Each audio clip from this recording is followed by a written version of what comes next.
할렐루야. 우리 앞뒤 분들 인사합시다. 또 우리 가정에서도 우리 모든 가족들 서로 축복하며 인사합시다. 주님의 날입니다. 승리합시다. 반갑습니다. 오늘 예배는 우리 장로님들 가정 또 재무국 그리고 지역장님들 이렇게 나와서 예배를 드리고 있고요. 사정에 따라서 우리 모든 교우들은 다 가정에서 함께 영상 예배로 드리고 있습니다. 이 어려움이 하루빨리 잘 극복되고 지나가기를 또 함께 기도하고 또 그런 마음으로 하나님 앞에 더 간절함을 가지고 예배를 드립니다. 갈라디아서 4장 12절로 20절 육체를 따라 약속을 따라 제목을 가지고 무엇이 육체를 따라 무엇이 약속을 따라 다시 한번 우리가 묵상하겠습니다. 갈라디아서를 매일 말씀 묵상을 통해서 강해하였습니다. 참 귀하다 이렇게 생각됩니다. 날마다 이 말씀을 묵상해서 이렇게 조금씩 올리고 그것이 이제 모여서 시리즈가 되었습니다. 카카오톡에 쭉 다 나갔으니까 다시 한번 갈라디아서를 보고 싶다 하면 그렇게 많지 않으니까 이렇게 짬짬이 시간 날 때마다 이렇게 하나씩 들으시면 그것이 모여서 갈라디아서를 폭넓게 이해할 수 있는 참 귀한 시간이 될 것입니다. 그래서 바라기는 우리 모든 청함의 성도님들이 이 말씀을 함께 공유했으면 좋겠다 하는 마음이 있습니다. 그래서 험난한 이 세상 속에서 이 말씀이 주시는 자유함, 복음, 멋지고 놀라운 삶을 영위하시기를 바라고 축복합니다. 복음입니다. 우리를 자유케 하시는 복음. 우리는 말씀으로 어떻게 자유케 되는가? 그 복음은 바로 예수 그리스도인데 계속해서 말씀드렸지만 갈라디아 교회는 바울이 개척했습니다. 그리고 2년쯤 있다가 다시 그 교회로 돌아와 보니까 교회 안에 분열이 생기고 있었어요. 바로 이 복음과 율법주의의 충돌이었습니다. 이것이 교회 안에 큰 분열이 일어났던 거예요. 오늘 우리가 신앙생활하고 있는 이 교회도요, 신앙의 모양이 저마다 다를 수가 있어요. 또 오래 믿었음에도 불구하고 신앙의 모양이 건강치 못한 성도님도 봅니다. 어떻게 할 것인가? 날마다 복음이 선언되고 선포되고 우리가 그 말씀 앞에 깨어지는 가운데 우리의 신앙과 우리의 삶, 우리의 믿음이 온전한 방향으로 계속 만들어져 나아가겠죠. 바울은 자신의 이 모든 지식과 지혜, 성령의 도우심을 다 힘입어서 싸우고 있습니다. 율법과 복음, 이것이 오늘 말씀에 또 한 번 강조되는 핵심인데요. 오늘 말씀에는 특별히 아브라함의 이야기를 또다시 하고 있죠. 하나님이 아브라함을 부르셨어요. 그리고 내가 아들을 주겠다 약속을 하십니다. 하나님이 뭔가를 주시겠다고 약속하셨단 말입니다. 이건 마치 무슨 약속과도 같으냐면 아브라함에게만 했던 약속이 아니라 요한계시록 3장에 나오는 주님의 음성과 같습니다. 뭐라고요? 볼지어다 내가 문 밖에 서서 두드리노니 누구든지 내 음성을 듣고 문을 열면 내가 들어가 그와 더불어 먹고 그와 더불어 마시리라, 이렇게 말씀하신 그 약속과 같아요.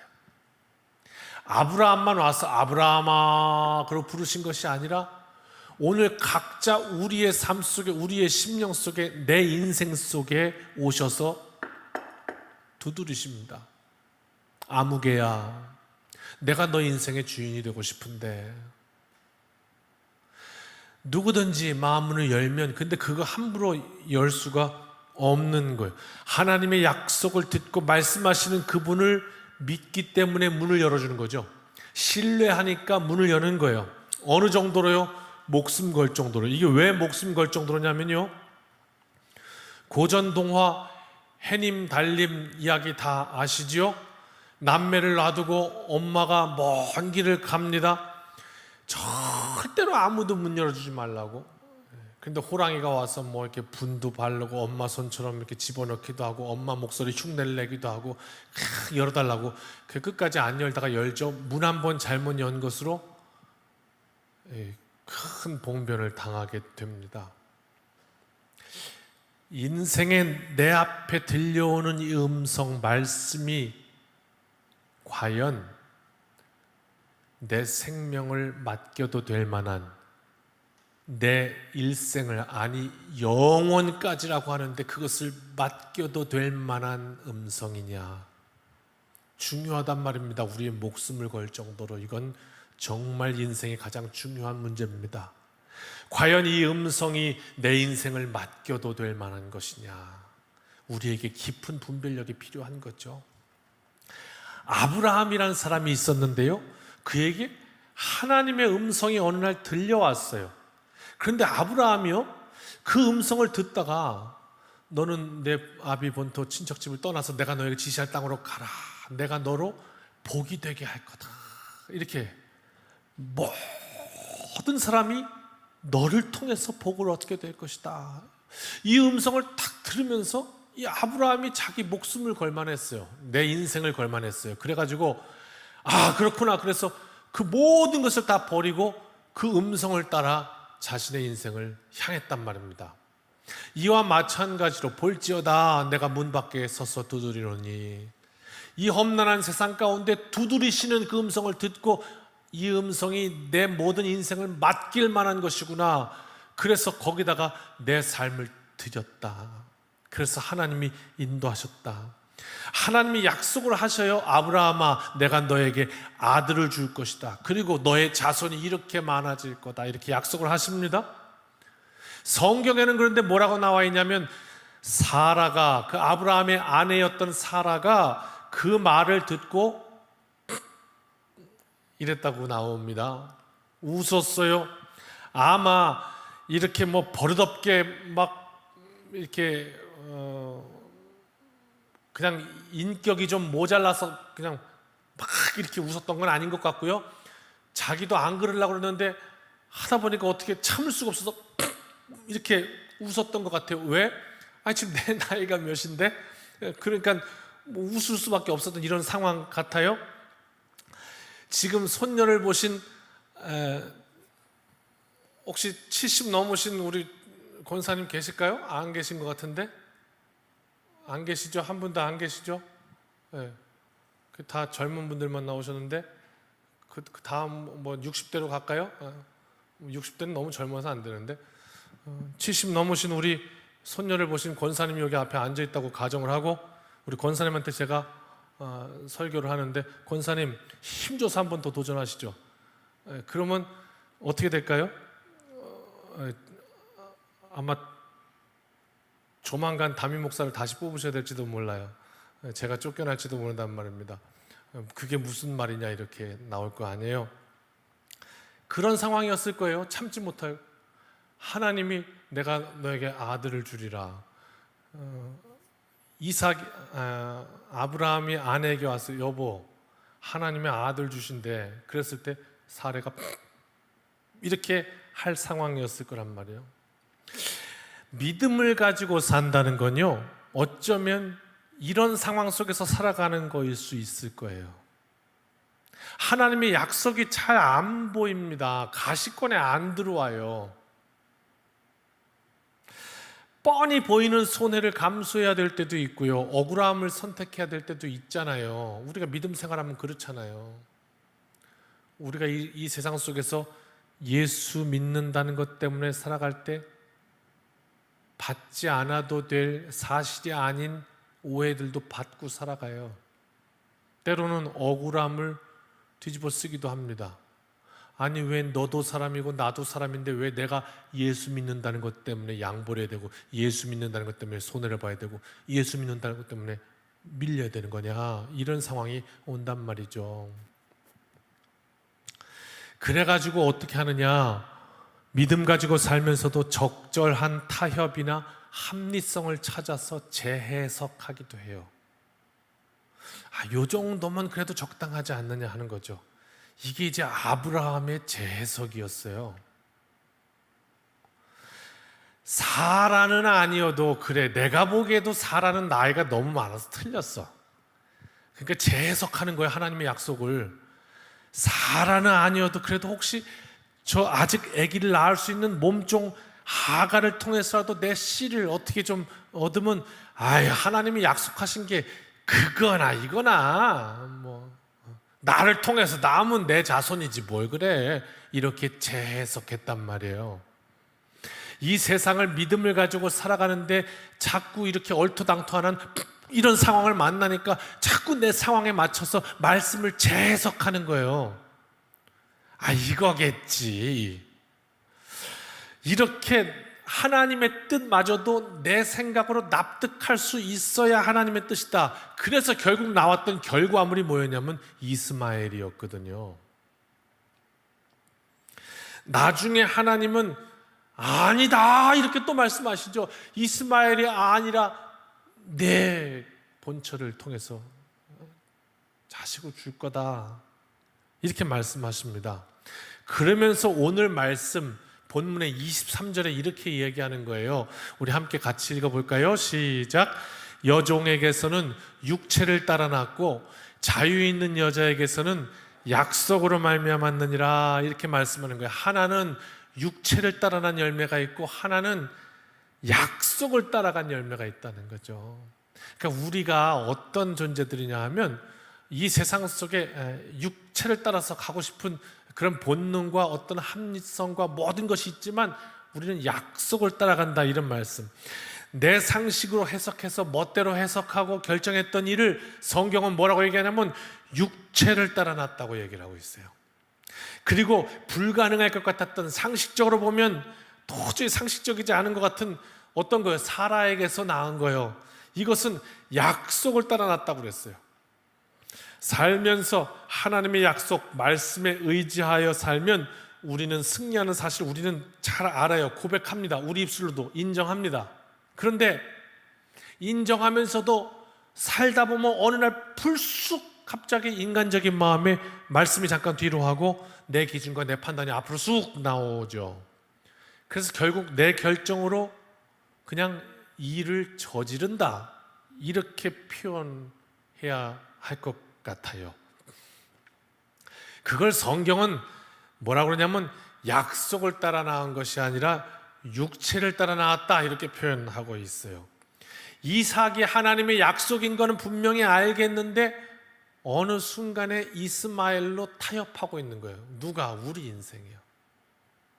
그러니까 우리 인생에도 이삭과 이스마엘이 있는 거죠. 아브라함의 이야기지만 나의 이야기인 거예요. 어떡하지? 이거 하나님 뜻 아닌데? 그러다가 갑자기 도저히 안 되겠는 거 이러던 내가 진짜 망하게 생긴 거예요. 그래서 몰라! 그리고 내 뜻대로 지른단 말이죠. 그러면 어떻게 하죠? 사고 나죠. 혹시 운전하면서 여러분 사고 냈던 경험 있으십니까? 네, 지난번에 얼마 전에 우리 요 앞에 앉으신 임종분 권사님이 17년 무면허가 아니라 17년 무사고라고 막 하시더라고요. 그 왜 그런가 이렇게 알아봤더니 운전을 안 하셨대요. 17년 동안. 운전하다 보면 이제 사고가 나죠. 이런 경험 있으세요? 정말 좁아요. 그래서 이거를 빼야 되는지 말아야 되는지, 이게 통과할지 못 통과할지 아리까리한 거예요. 그 계속 하다가 어떻게 해요? 난처해져요. 그래가지고 그 순간에 어떡하죠? 잘 모르겠으면 멈춰야 돼요. 멈추고 나가서 다시 갈 수 있나 보고 이렇게 신중함을 더해야 되는데 그 순간에 어떤 마음이 올라오냐면 에이 몰라! 그러고 그냥 밟아요. 그럼 어떻게 되죠? 그 다음은 푹 이렇게 되죠. 그런 경험 혹시 없으십니까? 많은 분들이 공유하고 있으리라 생각하고 저도 그랬어요. 이게 빠질지 안 빠질지 몰라서 고민하다가 에이 몰라! 그러고 밟았더니 푹 그러더라고요. 그 결과는 참담했습니다. 이런 행동을 하더라는 거예요. 인생 가운데도 믿음을 가지고 하나님의 백성이라고 사는데 어느 순간에 난처한 상황 만나서 앞으로도 못 가고 뒤로도 못 가고 어떡하지 그러다가 에이 몰라 그러고 밟으면 푹 끓는단 말이에요. 인생이. 그렇게 되더라는 거죠. 이스마엘의 사고였던 것이죠. 인생의 사고도 판단이 안 되면 있잖아요, 뇌가 그래도 근데 이상한 여기서 오류를 일으켜요. 그래서 에이 몰라라는 답을 냅니다. 문제가 말씀을 따라가야 할 인생이 내가 내 핸들을 잡고 그냥 확 틀어버린다는 말입니다. 사고죠. 율법과 복음, 율법 자체가 악한 것이 아니라 율법의 역할은 그 법을 지키는 것이 우리에게 복이잖아요. 그런데 율법은 역할이 뭐냐면 그 법을 지키는 게 우리에게 복임에도 불구하고 우리가 그 법을 지킬 수 없다는 것을 깨닫게 해요. 율법은 하나님의 의라는 건 우리가 이룰 수 있는 것이 아니구나라는 걸 깨닫게 한단 말이에요. 뭘 통해서? 율법을 통해서. 법이 없잖아요. 그러면 위법도 없어요. 법이 없는데 위법이 어디 있어요? 무법천지인데 안 될 일이 뭐가 있냐고요. 법이 있으니까 법에 따라서 우리가 법을 안 지킨 걸 알게 되는 거죠. 그래서 구원에 이르는 건 그렇게 가는 게 아니기 때문에 복음이신 예수 그리스도를 하나님이 약속하셨단 말이에요. 약속은 예수 그리스도예요. 그런데 자꾸 율법을 지켜야 의로워진다는 거예요. 예수 믿어야, 약속을 붙잡아야 의를 득하는 거예요. 득의한단 말이에요. 근데 무언가 해야 된다는 거죠. 어디세요? 갈라디아 교회에서 그랬단 말이에요. 구원은 우리의 행위에 있지 않고 하나님의 약속을 신뢰하는 믿음이 있는가? 저 음성이 내 인생을 맡겨도 될 만한 것인가? 그래서 그 길을 신뢰하고 따라가는 것, 구원은 거기 있단 말이죠. 예수 보혈의 공로를 의지하는가? 여기 있단 말이죠. 유명한 이야기라 많이 아십니다. 설교 중에도 제가 어제 이 이야기를 우리 남사모님한테 해드렸더니 주복균 목사님도 예화로 하셨대요. 그러니까 뭐 얼마나 많이 들으셨을까 싶어요.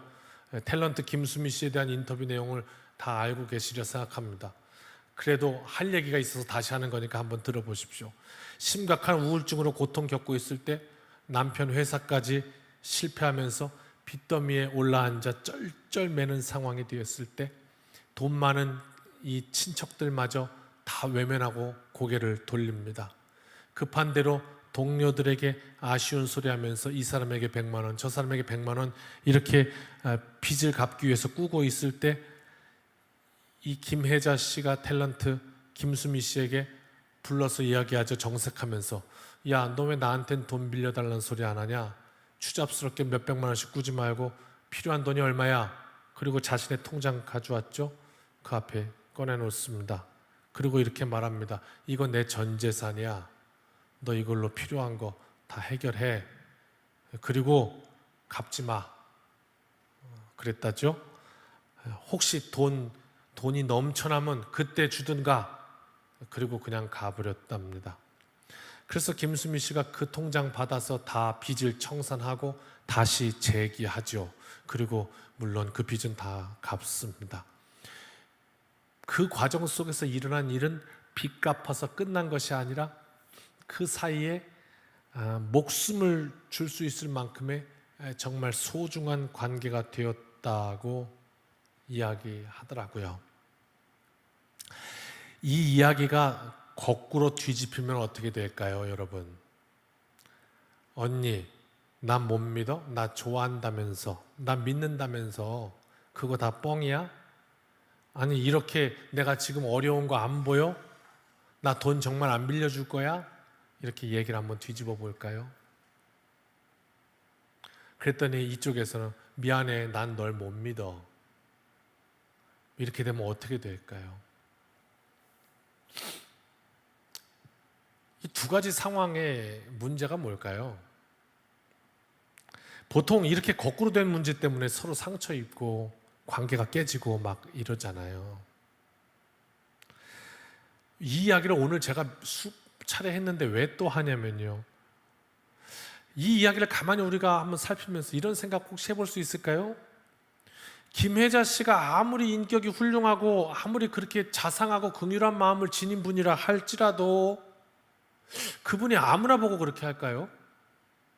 그냥 길 지나가다가 어려운 사람 보면 아무나 붙잡고 아이고 이거 내 전 재산이야 쓰고 갚지 마 그럴까요?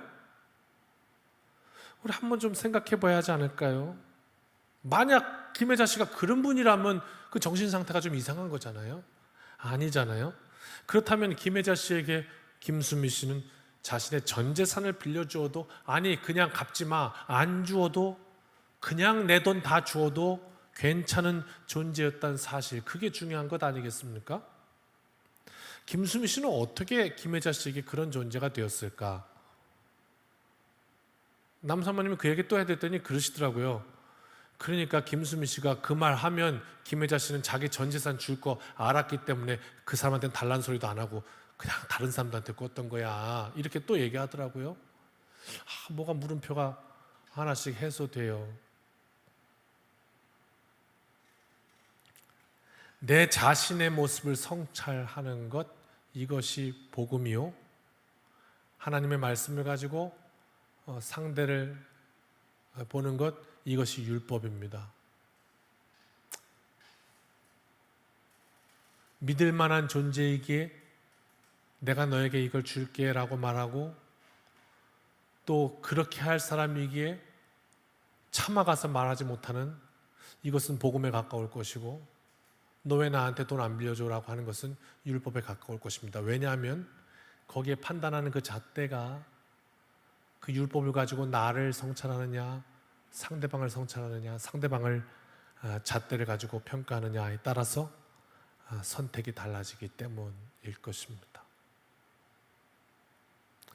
복음은 하나님 앞에 내 존재를 보게 합니다.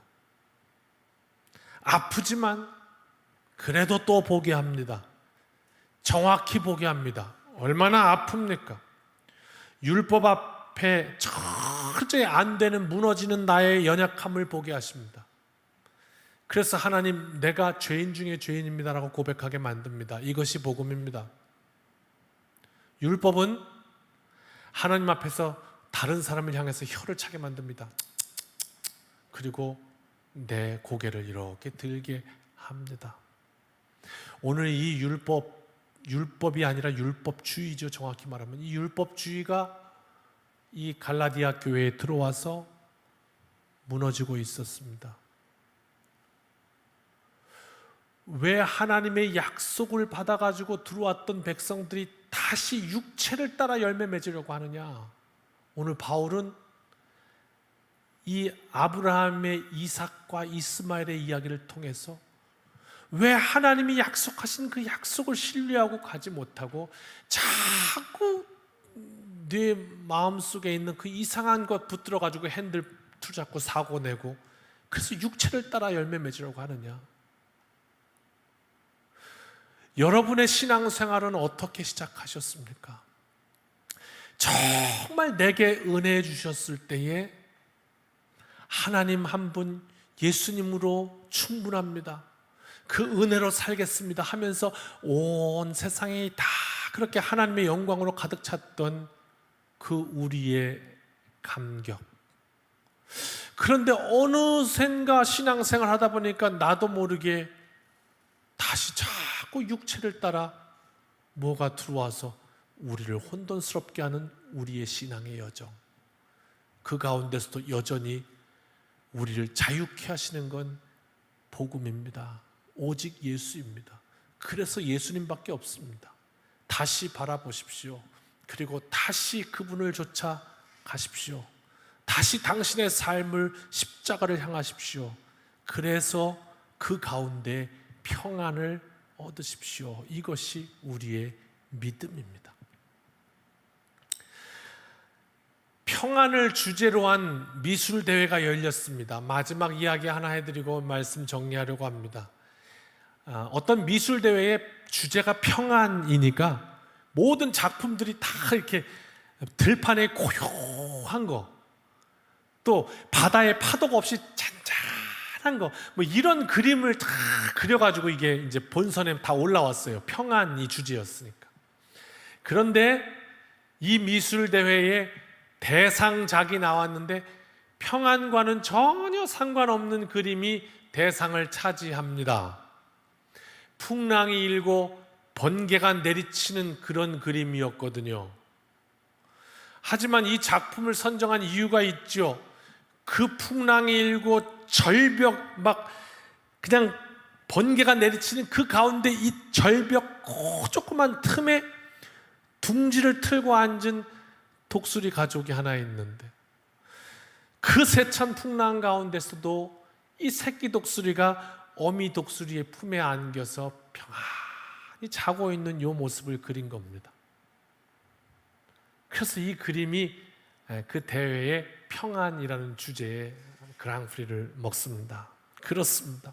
평안은 폭풍과 태풍과 고난이 없는 거, 그게 아니고, 우리의 삶 속에 갈등 없는 거, 그거 아니고, 우리가 막 이 마음이 자꾸 힘들어지 이런 거 없는 거 아니고, 폭풍 가운데서도 내 영혼이 주님의 은혜, 그 십자가를 바라봄으로 거기서 쉼을 얻는 것, 이것이 우리의 믿음입니다. 진정한 평안이에요. 아무것도 없는 거 그거 아니고요.